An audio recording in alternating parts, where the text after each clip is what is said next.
सोनी चली आवे हाय धीरे धीरे हाय धीरे धीरे हाय वाले वाले हाय धीरे धीरे हाय वाले वाले हाय धीरे धीरे हाय वाले वाले हाय धीरे धीरे हाय वाले वाले जब चलिया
सभी अपने स्थान पर बैठ जाएं।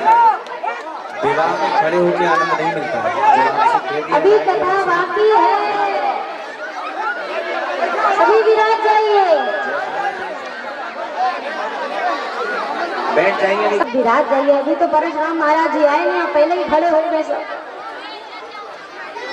जैसे ही धनुष भंग हुआ है, जयमाल पड़ी है, तदोपरांत परशुराम जी का आगमन हुआ है। श्री परशुराम जी महाराज सभा में उपस्थित हुए। गोस्वामी जी कहते हैं, तेहि अवसर सुनि शिव धन भंगा आयो भूगुल कमल पतिंगा। तेहि अवसर सुनि शिव धन भंगा आयो भूगुल राजा आय विशाल विराजा। सभा के मध्य में परशुराम जी महाराज आए धनुष के टूटने की आवाज को सुन करके। तो बाबा जी आएंगे और ऐसी ही कछु घटना बनेगी, सो हमने सोचा छोड़ो क्या धनुष के पचड़े में पड़ना, सो हमने जानबूझ करके नहीं तोड़ा है धनुष को, ये कुछ लोगों ने कहा। श्री परशुराम जी महाराज आए, धनुष टूटा हुआ देखा, प्रश्न किया है, कहो जड़ जनक धनुष के ही तोड़ा। एक जनक कहो क्या कारण है, ये ऐसी भीड़ भाड़ क्यों है, ये अभी शोर सा कैसा था, वीरों में छेड़छाड़ क्यों है। और मिथिलापति अब ये बतला, ये धनुआ किसको तोड़ने का यह दुस्साहस किया है, अत्यंत शीघ्र बतला उसको, वरना चौपट कर डालूंगा, जितनी भी धरती है तेरी सब उलट पलट कर डालूंगा। शीघ्रता से बताकर मेरे सामने लाकर खड़ा कर दो, नहीं तो जहां तक तुम्हारा राज्य है वहां तक की धरती को पलट कर रख दूंगा मैं। जनक जी संकोचवश नाम नहीं ले पा रहे, अब घर के जमाई हैं, कैसे नाम ले, संकोच में ही होगा। राम जी ने कहा, और महाराज धनुष तोड़ने वाला कोई आपका दास ही होगा, जिस पर आपकी कृपा होगी वही ये कार्य कर सकता है। राम जी ने कितना मीठा मीठा बोला, लेकिन परशुराम जी के शब्द सुन लीजिए। भृगुपति बोले, सेवक तो वह जिसका सेवा ही जीवन है, जो बैरी जैसा काम करे वो इस फरसे का भोजन है। ये जो काम किया है ये सेवक का नहीं, ये शत्रु का कार्य है, और शत्रु से मैं बात नहीं करता, मेरा फरसा बात करता है। भैया लक्ष्मण ने राम जी से कहा, भैया आज्ञा दे तो बाबा जी से तनक दो बातें हम भी कर लें। कहे कि जो भाषा आप बोलते हैं वो बाबा जी ने समझ नहीं आती, और जो भाषा बाबा जी को समझ आती है वो आपको बोलनी नहीं आती है। इनके भाषा के मर्मज्ञ तो हम हैं, तो आज्ञा दे दो तो हम बात कर ले। राम जी ने ना हाँ कहा ना कहा, तो यहाँ पर मौनम स्वीकृति लक्षणम। लक्ष्मण भैया आगे गए, कहा हाँ महाराज बताइए क्या समस्या हो गई। बोला धनुष टूट गया। लक्ष्मण भैया ने कहा धनुष तो टूटा महाराज, आप काहे टूटे जा रहे हैं? अरे धनुष पर इतनी ममता क्यों है? और सुनिए, अगर आपको इतना ही मोह है इस धनुष से, जनक जी से कहते कोई बढ़िया कारीगर बुलवा के धनुष की मरम्मत कराए, फिर महाराज आप लेके चले जाना, और गुस्सा नहीं करो। इतने धनुष बचपन से तोड़े, आज तक आप नहीं आए गुस्सा करने। परशुराम जी ने कहा अरे मूर्ख बालक, तू शिव धनुष की और साधारण धनुष की बराबरी करता है। लक्ष्मण भैया ने कहा सुनो महाराज, हमारे लिए सारे धनुष एक ही बराबर होते हैं, कहे जो करना हो आपको करिए। परशुराम जी का पाला पहली बार किसी ऐसे से पड़ा जो इतना बोल रहा है। परशुराम जी ने कहा बोले बालक क्या करता है, तू बात काटता जाता है, क्या न्योतारी ब्राह्मण समझा जो मुझे डांटता जाता है? मुझको सीधा ब्राह्मण न जाना, मैं क्षत्रिय कुल का द्रोही हूँ, ब्रह्मवंशी बाल ब्रह्मचारी निर्मोही हूँ, अति क्रोधी हूँ, मुझे सीधा साधा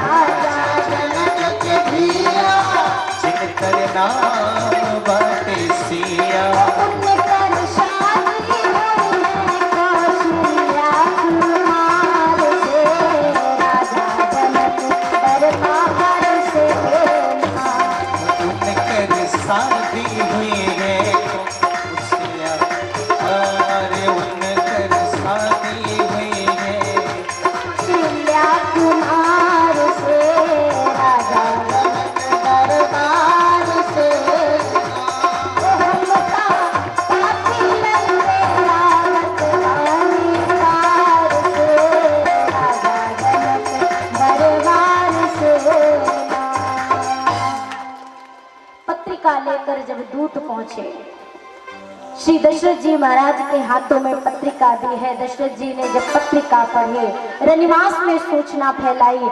रनिवास के बाद समस्त अयोध्यापुर वासियों में यह सूचना प्रसारित हुई कि राम जी का विवाह होगा। सभी बारात चलने के लिए सुसज्जित हो गए हैं, हाथी घोड़े रथ वाहन। दशरथ जी महाराज शुभ लग्न मुहूर्त में बारात लेकर के मिथिला की ओर प्रस्थान करते हैं। मार्ग मार्ग में श्री जनक जी महाराज ने संपूर्ण व्यवस्था कराई है और राघव जी के बारात के लिए सभी बाराती जब चले हैं, आइए दर्शन करते हैं।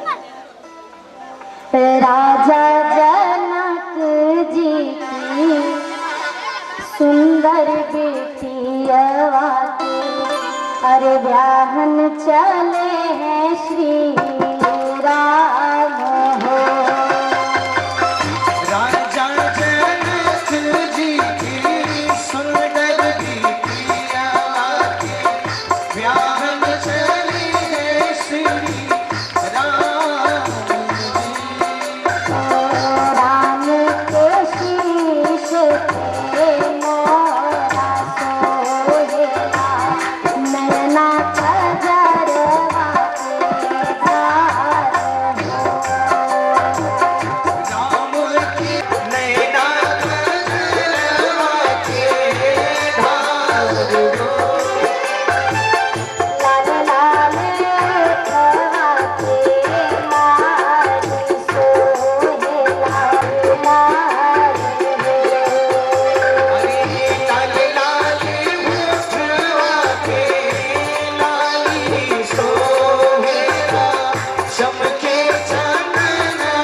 बारात अवधपुर से जब जनकपुर पहुंची है, वहां पर जाने के बाद श्री ब्रह्मा जी ने लगन निकाला है और उस शुभ लग्न में आज मेरे राम किया था। आज उसी प्रकार से जैसे सागर ने लक्ष्मी माँ का कन्यादान किया था, आज बाबा जनक ने मैया जानकी का कन्यादान किया। कन्यादान हुआ है। कन्यादान के उपरांत भांवरी, सिंदूर दान, जब ये सारी लोक रीतियां हो रही हैं, मंगलचार आज सभी सखियां गा रही हैं, तो आइए अब ये विवाह का ही क्रम चल रहा है, तो जरा आनंद लेते हुए दूल्हा सरकार की छवि के दर्शन हम और आप करेंगे।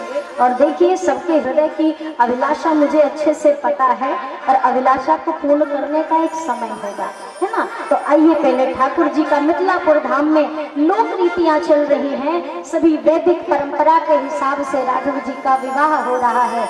गुरुजनों ने जनक जी से पूछा, आपके कुल में अभी और कन्याएं हैं क्या? जनक जी ने कहा, महाराज 3 बेटियां हैं। संतों ने कहा, आपके यहाँ 3 बेटियां हैं, दशरथ जी के यहाँ 3 पुत्र हैं। लाइए, एक साथ एक ही मंडप में आज चारों का माड़ू महात होगा। आज 4 दूल्हा और 4 दुल्हन हैं, और पूरे मणि में उस मंडप में जो आभा निकली है, आज ये जो जोड़ा बना है, 2 गोरे हैं 2 सांवले हैं, अत्यंत आनंद के साथ कुंवर कुंवर कल भावर दे हैं, भावर सिंदूर दान और सखियां कहते हैं।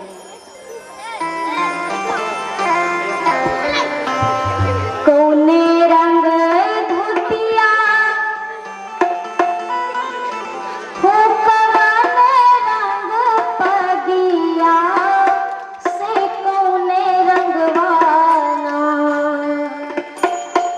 राम जी को दूल्हा सरकार के दूल्हा छवि में किसने किसने देखना? हाथ ऊपर करियो जरा। हाँ, नहीं हमें लगे श्रोता नहीं, खाली भीड़ ही बैठी।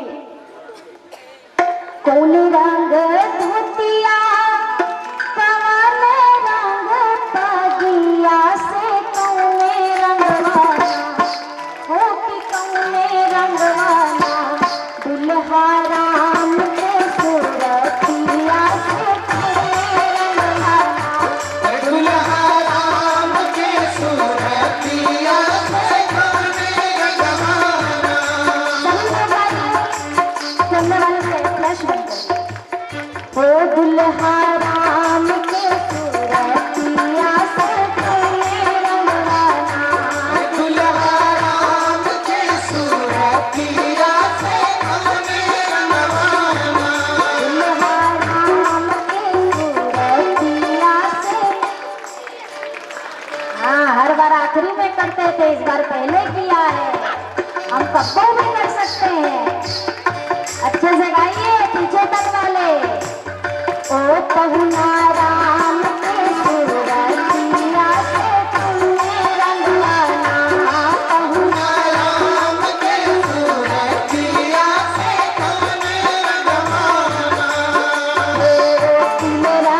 समधी दशरथ जी आए काहे चढ़िया समधी दशरथ जी आए काहे चढ़िया समधी दशरथ जी आए काहे चढ़िया समधी दशरथ जी आए काहे चढ़िया घोड़वा चढ़ल आए तारे पहुना से रथ चढ़िया घोड़वा चढ़ाए रे चारों रे पहुनवा से रथ चढ़ना घोड़वा चढ़ल आए तारे पहुना से रथ चढ़िया रथ चढ़ी ओ समधी दशरथ जी आए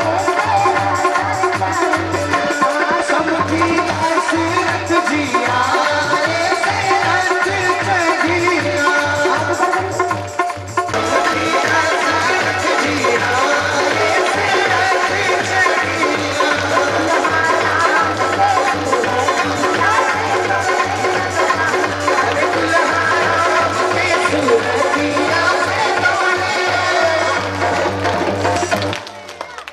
बोलिए दुल्हा सरकार की।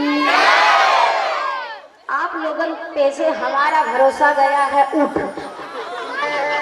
पूरी तरह करेंगे, लेकिन पूरा तवई करेंगे अगर कथा के विश्राम तक मुझे वो लगा कि हाँ सही वाले बाराती घराती है तब करेंगे, नहीं फिर भरोसा उठ जाएगा।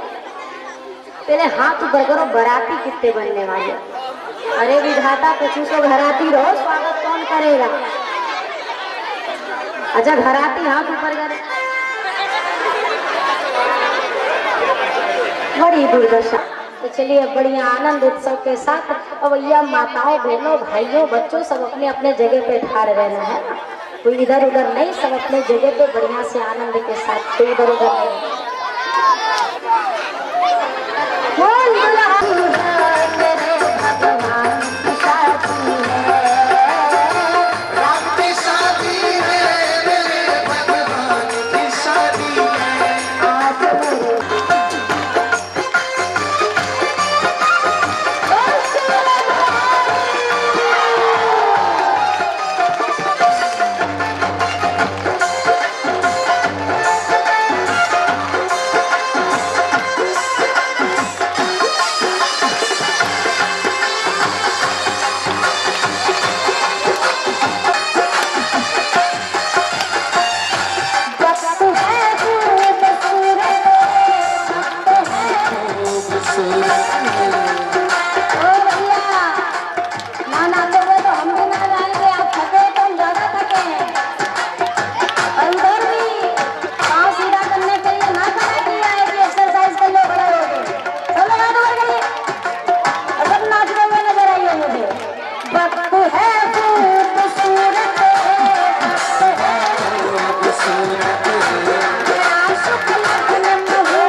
प्रजननं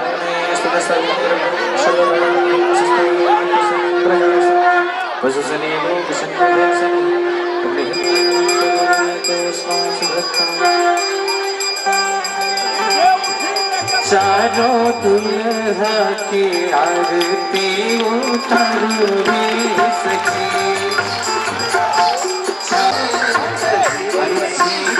छोड़वा के आरती उतारूंगी सखी छोड़वा के आरती उतारूंगी सखी